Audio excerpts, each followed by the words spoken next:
June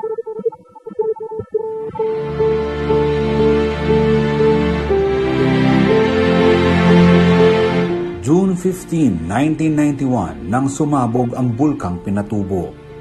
Mahigit 3 dekada nang nakalipas nang sumabog ang Bulkang Pinatubo, kung saan napuno ng abo ang nagdidilim na kalangitan. Libo-libong kabahayan ang kumuho sa Pampanga at mga karatig na lalawigan, at naiwang lugmok at hikahos ang mga mamayang nasa lanta. Muntik nang mabura sa mapa ang ilang bayan sa Pampanga.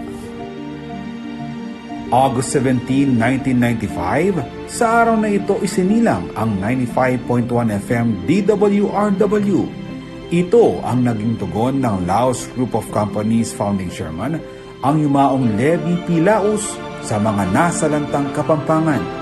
Sa gitna ng panganib na dulot ng pagsabog ng Bulkang Pinatubo, nagsilbing sentro ng komunikasyon at koordinasyon ng mga rescue at relief operations ang nasabing radio station. Alas 4 ng hapon ng March 19, 2007, nang unang mag-sign on ang CLTV 36.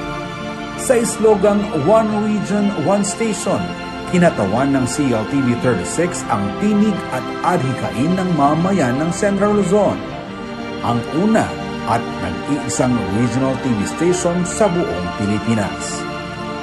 Noong Mayo 2007, inilunsad ng CLTV 36 ang kauna-unahang malawakang election coverage sa Central Luzon na masugid na sinubaybayan ng ating mga karehiyon.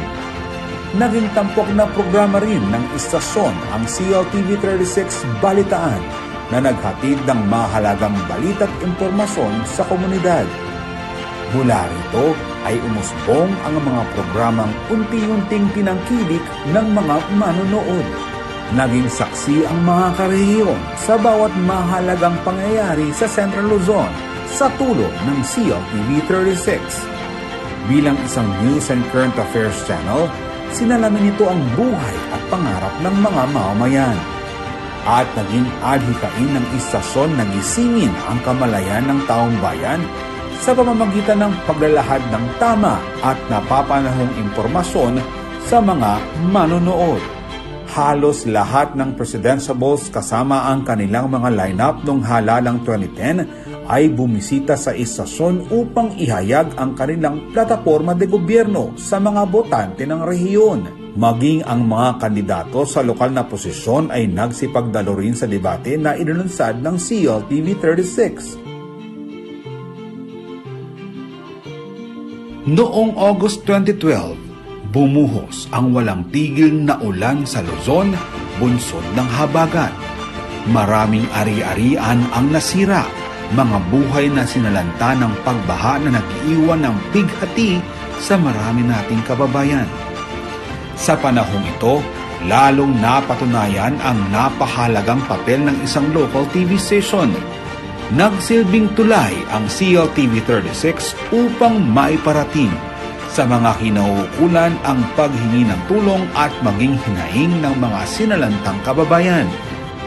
Taong 2013 naman nang nabigyan ng pagkakataon ng mga taga Central Luzon na maipakita ang kanilang galing at talento sa pamamagitan ng Star Mill, Central Luzon TV 36 Star Search, kung saan natuklasan ang mga pang-world class sa talento ng rehiyon sa pinakamalaking talent search sa lokal na telebisyon. December 9, 2015 nang mailipat ang CLTV 36 Transmission Tower sa Clark Freeport Zone. Layo nitong lalo pang palakasin at palinawin ang signal ng CLTV. Hindi na lamang sa Central Luzon mapapanood ang istasyon, kundi maging sa Pangasinan sa North Luzon, Cavite at Rizal sa South Luzon, at halos sa buong Metro Manila. Simula April 2, 2016, magbabagong muli ang mukha ng telebisyon sa rehiyon sa pagbubukas ng CLTV 36 Metro Central Luzon at mga bago nitong mga palabas. Umakyat ang CLTV 36 sa number 12 ranking sa audience reach batay sa television audience measurement ng Nielsen Philippines. Sa ika-10 anibersaryo Nangunang CLTV36 sa paglulunsad ng mga interactive na programa nito na napapanood sa TV at online, ang Social TV.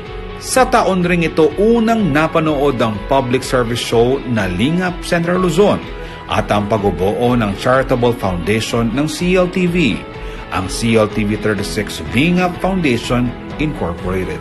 Natunghayan din ng mga Kapampangan ang kauna-unahang Kapampangan newscast ng CLTV36, ang Balen at Balita. Pinasok ng CLTV36 ang sports programming sa kauna-unahang coverage ito ng UCAAP o Universities and Collegiate Athletic Association of Pampanga noong 2018. Para sa pagdiriwang ng 12th anniversary ng CLTV noong 2019, idinaos ito ang Social Services Conference and Expo o SOCSECON 2019 sa Robinsons Star Mills, Pampanga. Inihayag din ng CLTV36 ang bagong slogan nito bilang pagpapahalaga sa mayamang kultura at kasaysayan ng rehiyon, championing local pride. Noong 2020, nakipagtulungan ng istasyon sa Department of Education para sa teleskwela upang magkaroon ang mga mag-aaral sa Pampanga mula grade 1 hanggang grade 12 ng pagkakataong ipagpatuloy ang kanilang pag-aaral sa pamamagitan ng telebisyon mula sa kanilang mga tahanan. Sa kabila ng pandemya, ipinagpatuloy ng CLTV ang paghahatid ng napapanahong balita at impormasyon. Maging ang coronavirus, hindi makakapigil sa taunang coverage ng CLTV36 sa Giant Lantern Festival na nagsimula noong 2007. Sa ika-112 taon ng festival, naging sentro ang mga higanting parol sa buong mundo upang panatilihing buhay ang kultural na tradisyon ng mga Fernandino sa gitna ng pandemya. Inihayag ng CLTV36 ang mga plano nito para sa kanyang digital transition sa taong 2023 noong 40th anniversary ng istasyon, habang nananatiling tapat sa adhikain nito bilang tagapaghatid ng napapanahong balita at impormasyon.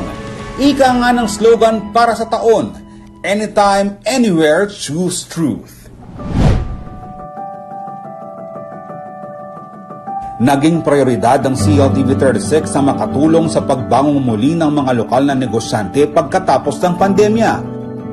Para sa pagdiriwang ng ika-15 anibersaryo ng CLTV36, inilunsad sa Robinsons Star Mills ang Ibalik ang Sigla, Ibalik ang Saya ng Lokal na Ekonomiya, Trade Fair at Business Conference. Sa pagyakap ng CLTV36 sa digital broadcasting mula sa analog, isang makasaysayang hakbang ang tinahak sa pag-install ng digital antenna noong December 2023 at ang nagsimulang digital test broadcast noong September 2023. Binuksan ng CLTV36 ang pintuan sa isang bagong mundong puno ng mas mataas na kalidad na programa. Sa bawat pindot ng remote control, naglalakbay ang mga manonood sa mas moderno at mas pambihirang uri ng digital television. Sa pagtahak namin sa landas ng digital broadcasting, puno ng pag-asa at posibilidad ang hinaharap ng CLTV36. Ipinapangako namin na magpupursige pa ang inyong himpilang CLTV36 upang makapaghatid ng mas mahusay at kapanapanabik na programa na tiyak na tututukan ng mga manonood. Sa pamamagitan ng Digital TV, patuloy na isusulong ng CLTV36 ang pagpapahayag ng mga kwento at karanasan ng aming tagapanood sa bawat programang handog namin.